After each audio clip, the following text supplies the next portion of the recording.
Pengertian partai politik. Partai politik adalah organisasi politik yang bersifat resmi yang bertujuan memenuhi kepentingan para pemilihnya dengan cara menguasai pemerintahan dan menempatkan anggota-anggota mereka melalui mekanisme pemilihan umum.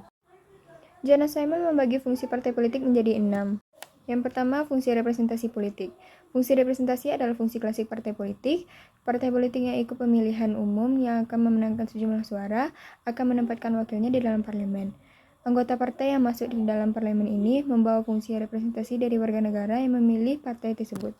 Yang kedua, fungsi sosialisasi politik. Fungsi sosialisasi politik mulai signifikan ketika seseorang sudah mampu menilai keputusan dan tindakannya. Orang tersebut kemudian mencari figur yang dianggap mewakili norma-norma dan nilai-nilai yang dianut. Salah satu lembaga yang menyediakan nilai tersebut adalah partai politik. Sebab itu, partai politik berfungsi sebagai agen guna mengisi norma-norma dan nilai-nilai yang ada pada diri individu. Peran ini semakin besar di negara-negara dengan sistem kepartaian multipartai. Kemudian, fungsi mobilisasi politik. Fungsi mobilisasi adalah fungsi partai politik untuk membawa warga negara ke dalam kehidupan politik. Tujuan dari mobilisasi ini adalah mengurangi ketegangan sosial yang didampakkan oleh kelompok-kelompok yang termobilisasi, mengelaborasikan program-program untuk menurunkan ketegangan tersebut, dan sebagai hasilnya kelompok-kelompok tersebut mengalihkan dukungannya kepada partai politik, dan membangun struktur kelompok yang akan menjadi basis pendukung partai yang bersangkutan. Berikutnya, fungsi partisipasi politik. Fungsi partisipasi politik adalah fungsi partai politik untuk membawa warga negara agar aktif dalam kegiatan politik. Jenis partisipasi politik yang ditawarkan partai politik kepada warga negara adalah kegiatan kampanye, mencari dana bagi partai, memilih pemimpin, demonstrasi, dan debat politik. Kemudian, fungsi legitimasi sistem politik. Fungsi legitimasi mengacu pada kebijakan partai politik mendukung dan mempercayai kebijakan pemerintah maupun eksistensi sistem politik. Seperti diketahui, partai politik memiliki masa pemilihan. Jika partai pemilih untuk mendukung sesuatu, maka kemungkinan besar pemilihnya akan melakukan hal yang sama. Selanjutnya ada fungsi aktivitas dalam sistem politik. Fungsi aktivitas dalam sistem politik ini didasarkan pada premis. Partai politik menjabarkan programnya dan menyiapkan anggota-anggotanya untuk menjalankan program tersebut.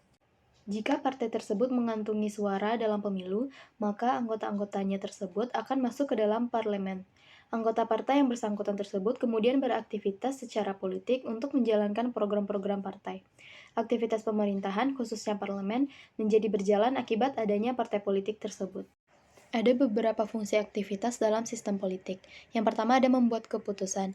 Masyarakat memainkan peran penting dalam proses pembuatan keputusan yang mempengaruhi kehidupan bernegara. Yang kedua, masyarakat memilih pemimpin suatu negara melalui pemilihan umum, yang meliputi pemilihan presiden, anggota legislatif, dan pemilihan lokal. Yang ketiga ada organisasi masyarakat atau ormas, berperan dalam mengorganisir masyarakat untuk menciptakan suasana rumah dan rukun, serta menjalankan sistem politik kekeluargaan.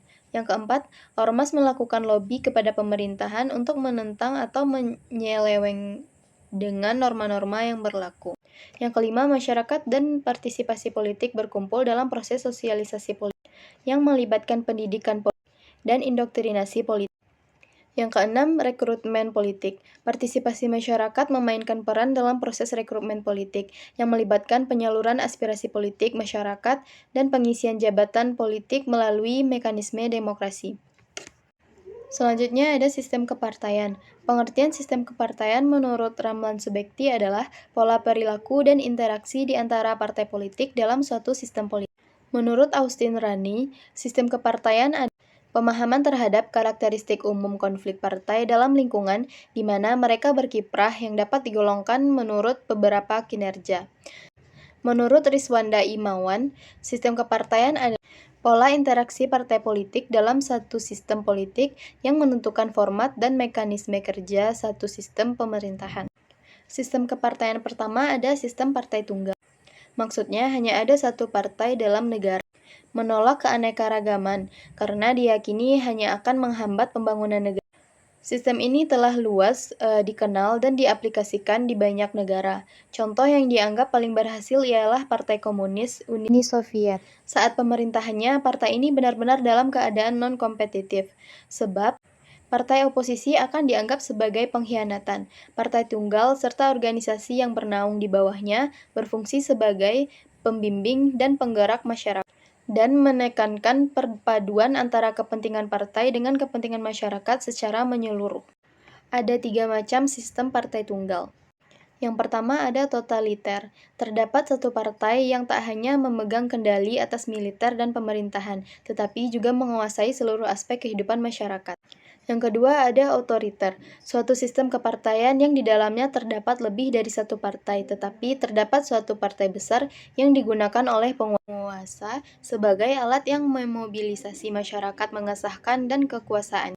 Sedangkan partai-partai lain kurang menampilkan diri karena ruang geraknya itu dibatasi oleh penguasa.